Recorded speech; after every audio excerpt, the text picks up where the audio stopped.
Halo, Assalamualaikum warahmatullahi wabarakatuh. Ya, ketemu lagi dengan saya, Pak Joko. Nah, sekarang kita masuk materi di minggu kedua, yaitu tentang hukum Kirchhoff 1 dan 2, kemudian materi jembatan Wheatstone, kemudian rangkaian divider tegangan, dan kapasitor dan filter. Jadi kita sudah mulai masuk ke komponen pasif. Minggu depan kita masuk ke komponen aktif. Stay tune, nikmati, dan pelajari video berikut ini. Bye. Oke, ya, sekarang kita masuk materi yang kedua, di mana tadi sudah disebutkan bahwa materi hari ini adalah tentang hukum Kirchhoff 2, divider, jembatan Wheatstone, induktor, kapasitor, dan filter. Ya, mungkin hari ini kita sampai ke kapasitor saja. Nah, seperti yang kita ketahui, ini saya kira sudah teman-teman semua sudah pernah mendapatkan ini dulu di zaman SMA, ya, saya yakin sudah pernah, yaitu tentang hukum Kirchhoff, di mana hukum itu mengatur tentang jalannya arus atau alirannya arus, seperti itu. Nah, untuk hukum Kirchhoff pertama itu kan jelas ya, jumlah arus yang masuk sama dengan jumlah arus yang keluar. Nah, di hukum Kirchhoff yang kedua itu nanti kita memakai aturan loop, ya, di mana jumlah tegangan pada sebuah rangkaian tertutup itu adalah 0. Kenapa bisa seperti itu? Karena tegangan sumber dari baterai itu nanti full akan digunakan untuk dipakai pada pembebanan pada resistor, seperti itu kira-kira. Jadi tegangannya tidak ada yang tersisa. Jadi semuanya kalau kita jumlahkan adalah 0.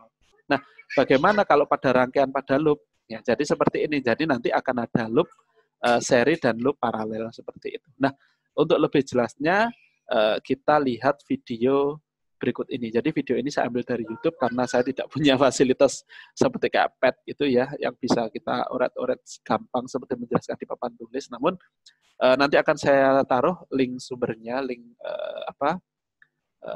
sumber dari video yang akan saya gunakan. Itu mudah sekali ya, bagaimana menjelaskan jalannya arus dan kemudian berapa tegangan pada masing-masing pembebanan atau resistor untuk rangkaian seri dan rangkaian paralel, atau untuk satu loop maupun dua loop. Seperti itu. Nah, sekarang kita lihat videonya berikut ini.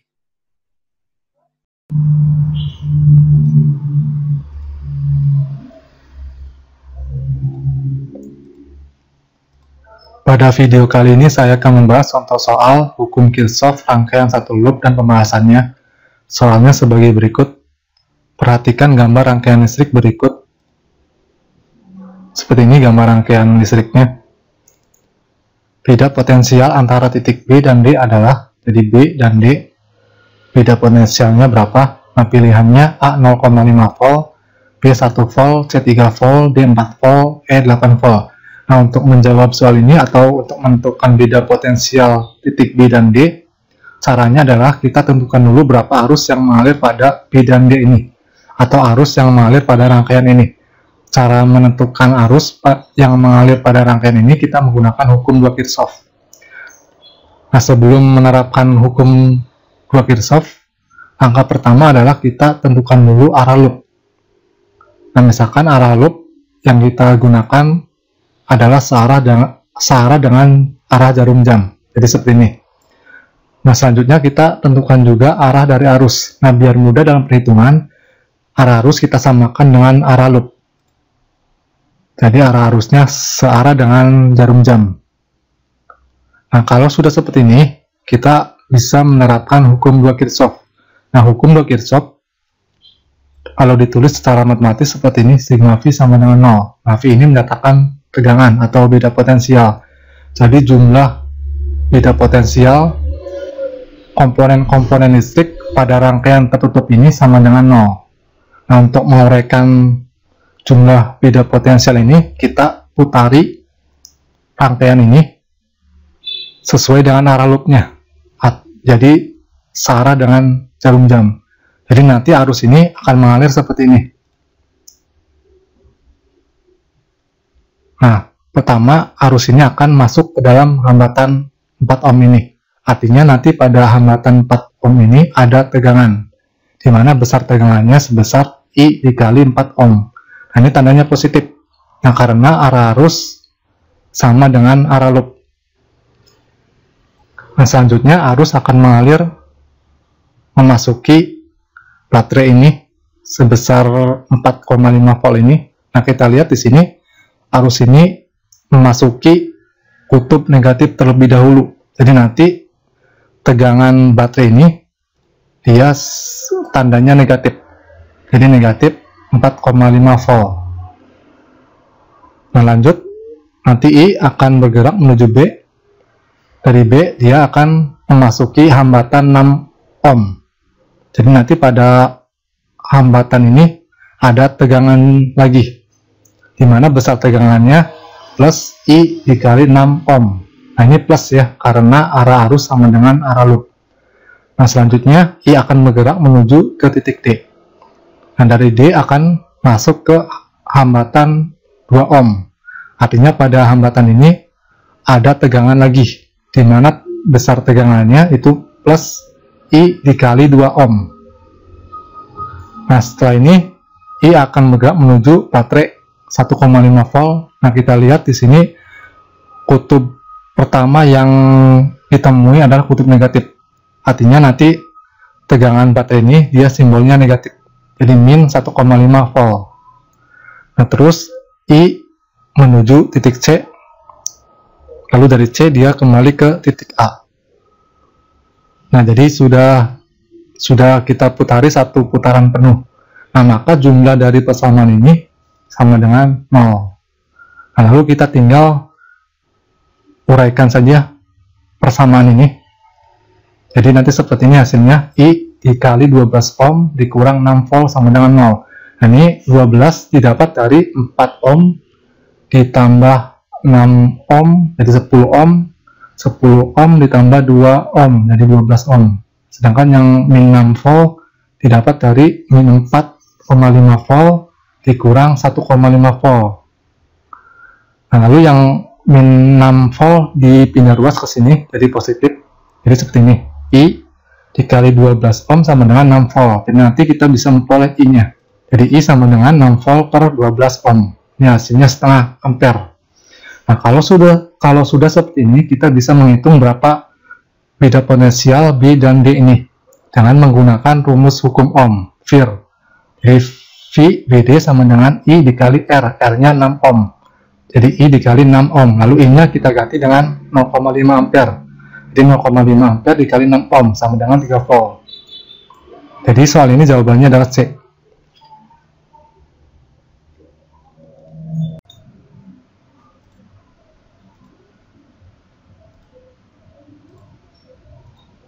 Pada video kali ini saya akan membahas contoh soal hukum Kirchhoff, rangkaian dua loop dan pembahasannya. Soalnya sebagai berikut. Perhatikan gambar berikut. Seperti ini gambar rangkaiannya. Yang ditanyakan adalah besar daya pada hambatan 2 ohm. Jadi yang di tengah pilihannya A 2 watt, B 4 watt, C 5 watt, D 6 watt, dan E 9 watt. Nah, cara menentukan daya pada hambatan 2 ohm ini adalah kita tentukan dulu kuat arus yang mengalir pada hambatan 2 ohm. Nah, cara menentukan kuat arus kita menggunakan hukum-hukum Kirchhoff. Nah, langkah pertama menerapkan hukum Kirchhoff adalah kita tentukan dulu arah loopnya. Jadi pada rangkaian ini nanti ada 2 loop. Yang pertama loop 1, arahnya kita anggap saja searah dengan jarum jam. Demikian juga untuk yang loop yang kedua, searah jarum jam. Nah, kalau sudah seperti ini, kita terapkan atau kita tentukan arah arus. Nah, biar mudah dalam perhitungan, arah arus kita samakan dengan arah loop. Jadi nanti arah arus geraknya searah dengan jarum jam. Nah, kalau sudah seperti ini, kita terapkan hukum Kirchhoff. Yang pertama, hukum 2 Kirchhoff. Hukum 2 Kirchhoff itu kalau ditulis secara matematis seperti ini bentuknya. Sigma V sama dengan 0. V ini menyatakan tegangan. Nah, jadi tegangan komponen-komponen listrik pada rangkaian ini sama dengan 0. Nah, selanjutnya kita putari rangkaian ini. Jadi nanti arus ini bergerak seperti ini. Nah, kita lihat pertama dia memasuki baterai, artinya ada tegangan di sini. Nah, sekarang kutub pertama yang dimasuki adalah kutub negatif. Nah, jadi persamaan yang pertama untuk loop 1 itu adalah min 4 volt. Nah, selanjutnya arus menuju ke percabangan ini. Nah, karena ada percabangan, arus akan terbagi dua. Seperti ini. Jadi ada I1 dan I2. I1 nanti geraknya ke bawah, I2 ke kanan. Nah, antara I1 dan I2 itu kita hubungkan dengan hukum 1 Kirchhoff. Jadi nanti bentuknya seperti ini. I sama dengan I1 tambah I2. Nah, ini katakan persamaan yang pertama. Nah, setelah ini kita tinjau I1. I1 nanti bergerak memasuki hambatan 2 ohm. Artinya ada tegangan di sini. Nah, besar tegangannya seperti ini. Plus I1 ditambah 2 ohm. Atau dikali 2 ohm. Nah, di sini plus itu karena arah arus I1 sama dengan loop yang pertama. Nah, selanjutnya I1 menuju ke bawah. Nah, setelah ini dia bergerak ke kiri. Nah, ketika bergerak ke sini, I1, ya maksudnya I itu bukan I1 lagi, tapi sudah kembali ke I yang ini. Nah, selanjutnya I akan menuju atau memasuki hambatan 4 ohm. Artinya ada tegangan di sini. Di mana besar tegangannya plus I dikali 4 ohm. Di sini positif. Nah, karena arah arus searah dengan arah loop 1 ini. Nah, kemudian I ke sini. Jadi kembali ke posisi awal. Artinya kita sudah mengitari loop yang pertama ini 1 putaran penuh. Nah, jadi nanti ini persamaan ini kalau dijumlahkan sama dengan 0. Nah, ini persamaan ini bisa dirubah bentuknya seperti ini.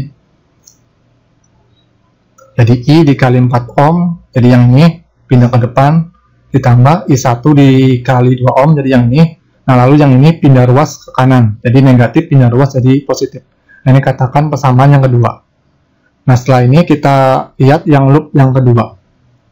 Jadi nanti arus I2 bergerak seperti ini. Dia menuju atau memasuki baterai 4 volt. Nah, kita lihat kutub yang pertama yang ditemui adalah kutub positif. Jadi nanti tanda tegangannya dia positif, plus 4 volt. Nah, kemudian I2 menuju ke titik ini. Nah, selanjutnya dia memasuki hambatan 4 ohm. Artinya ada tegangan di sini. Di mana besar tegangannya seperti ini. Plus I2 dikali 4 ohm. Nah, ini positif karena arah arus I2 sama dengan loop yang kedua. Nah, kemudian I2 menuju ke bawah. Selanjutnya dia menuju ke titik ini. Nah, setelah ini dia akan bergerak ke atas. Nah, ketika bergerak ke atas, arusnya, arus I2 ini bukan lagi I2, tapi berganti menjadi I1. Jadi nanti I1 menuju ke hambatan atau memasuki hambatan 2 ohm. Artinya ada tegangan di sini. Di mana besar tegangannya seperti ini, min I1 dikali 2 ohm. Nah, lihat di sini adalah tandanya negatif. Nah, karena arah arus I yang ini kan tadi ke atas. Nah, sedangkan arah loop ini yang pertama dia ke bawah, berlawanan. Jadi ini kenapa tandanya negatif. Nah, selanjutnya I akan kembali ke posisi yang pertama atau ke awal. Artinya kita sudah mengitari loop yang kedua ini secara penuh. Nah, jadi nanti persamaan ini kalau dijumlahkan ini sama dengan 0. Nah, kita lihat di sini ada I2. Pada persamaan yang kedua, ini I2 tidak ada. Artinya biar mudah dalam perhitungan atau bisa diuraikan, I2 kita ganti dengan menggunakan persamaan yang pertama.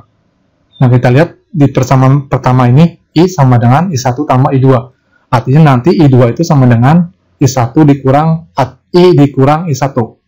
Jadi yang I2 ini kita ganti dengan yang ini. Jadi nanti bentuk persamaannya seperti ini. I, jadi yang ini I dikurang I1 dikali 4 ohm, lalu dikurang jadi yang ini I1 dikali 2 ohm sama dengan min 4 volt. Jadi yang ini pindah ruas ke kanan, positif pindah ruas jadi negatif. Nah, ini diuraikan bentuknya menjadi seperti ini. Jadi yang ini kali silang I dikali 4 volt 4 ohm, lalu dikurang I1 dikali 4 ohm, dikurang yang ini, dan ini tetap. Nah, selanjutnya adalah, nah kita lihat ini sama I1 dan I1, artinya bisa dijumlah jadi bentuknya seperti ini. I dikali 4 ohm dikurang I1 dikali 6 ohm, jadi 4 min 4 dikurang 2 min 6 sama dengan tetap. Nah, kemudian cara menghitung arus yang memasuki hambatan 2 ohm ini atau I1, kita menggunakan metode eliminasi. Jadi persamaan 3 kita eliminasi dengan persamaan 2. Jadi seperti ini bentuknya. Jadi ini persamaan yang ketiga, ini persamaan yang kedua. Ini dikurang.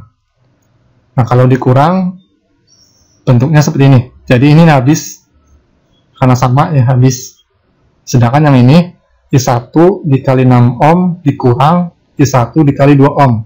6 min 6 dikurang 2 jadi 8. Jadi ini hasilnya min I1 dikali 8 ohm. Ini sama dengan min 4 min 4. Jadi min 8. Nah, kalau sudah seperti ini, jadi nanti untuk menghitung I1 sama dengan 8 per 8. Jadi I yang negatifnya hilang ya, dia dicoret. Jadi 8 per 8 itu sama dengan 1 ampere. Jadi arus yang memasuki hambatan 2 ohm ini sebesar 1 ampere. Nah, kalau sudah seperti ini, kita bisa menghitung berapa dayanya. Nah, cara menghitung daya kita menggunakan rumus seperti ini. Jadi P sama dengan I kuadrat dikali R. Nah, lalu I-nya diganti dengan 1 ampere. 1 ampere kuadrat dikali R-nya 2 ohm. Nah, 1 kuadrat 1, lalu dikali 2. 1 kali 2, 2 watt. Nah, jadi daya pada hambatan 2 ohm ini sebesar 2 watt. Jadi soal ini jawabannya adalah A.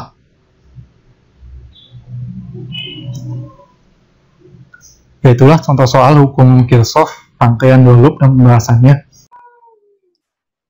Oke, ya, demikian tadi video tentang bagaimana kita memecahkan persoalan atau menghitung tegangan arus ya pada hukum Kirchhoff kedua ya, untuk yang rangkaian seri maupun rangkaian paralel. Jadi ada yang 1 loop maupun 2 loop. Nah, sekarang kita masuk ke rangkaian voltage divider ya.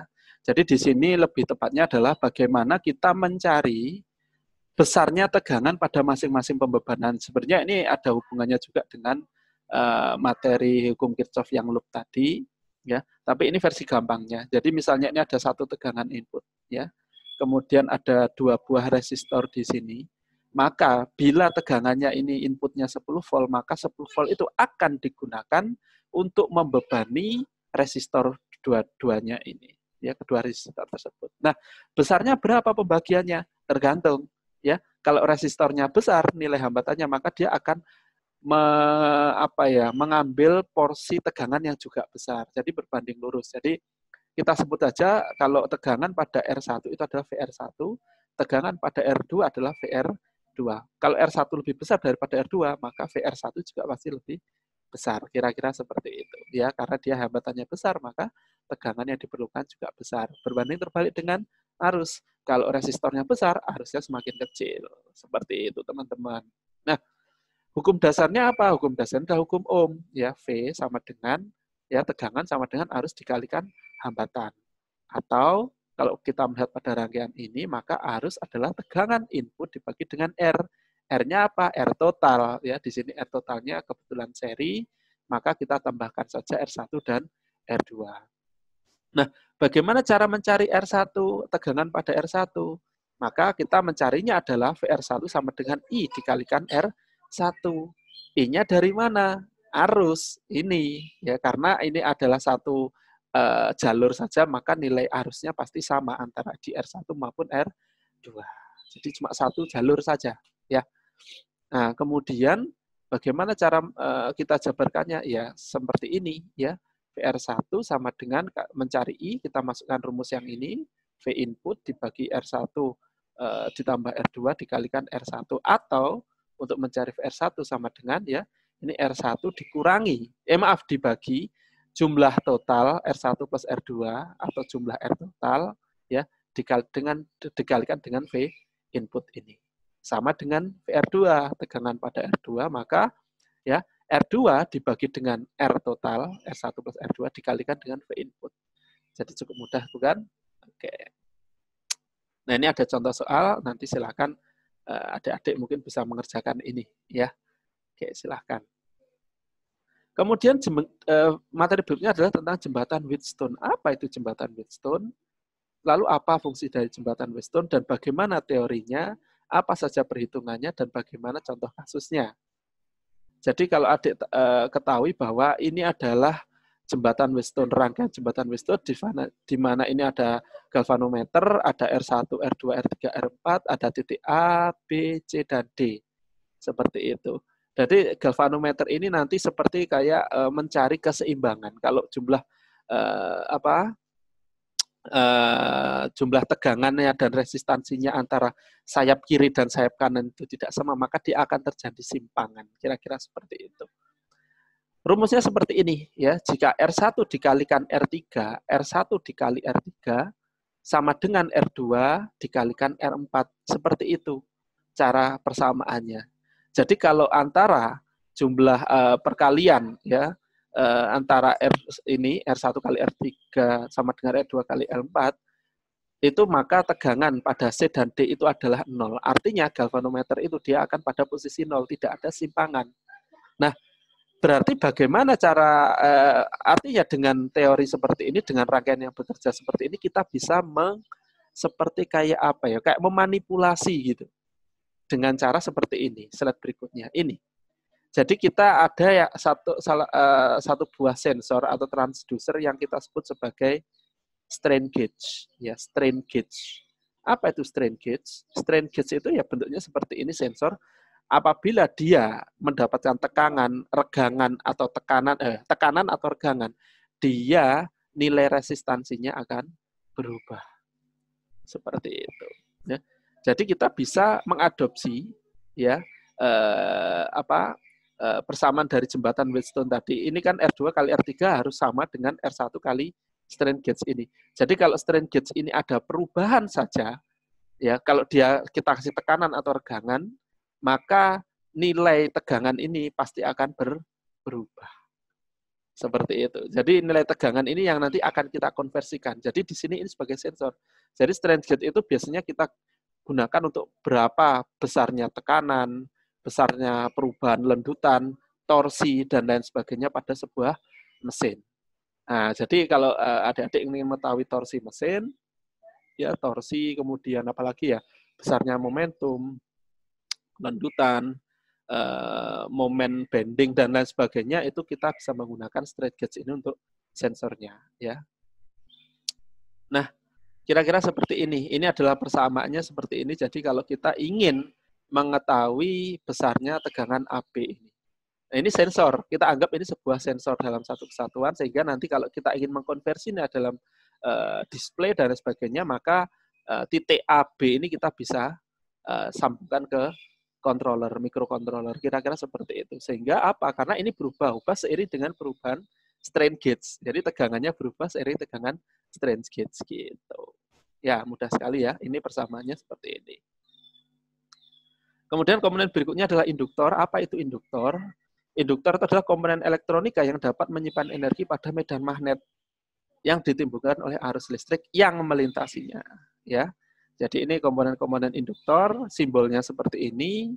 Ada induktor variabel juga, fungsinya apa sih? Menyimpan arus listrik dalam bentuk medan magnet, menahan arus bolak-balik, sebagai filter, sebagai tuning, dan sebagainya. Cuma ini sering kita temukan pada piranti elektronik yang mempunyai dalam tanda petik dia sebagai pemancar atau penerima, atau dalam artian dia yang mengolah frekuensi, kira-kira seperti itu. Jadi sering kita temui dalam radio, kemudian dalam televisi, itu banyak sekali yang hubungannya dengan frekuensi.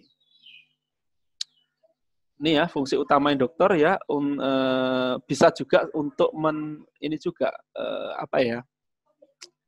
untuk menghasilkan tegangan DC yang konstan, stabil tegangan, stabilizer ya. Jadi adik-adik kalau pernah punya yang namanya apa itu ya, yang di komputer, jadi sebelum Stavol ya, stabilizer volt. Stavol itu loh yang biasanya untuk komputer-komputer PC ya. Nah, itu kan biasanya kalau kalian bongkar itu biasanya kan di dalam itu banyak kayak lilitan-lilitan gitu ya.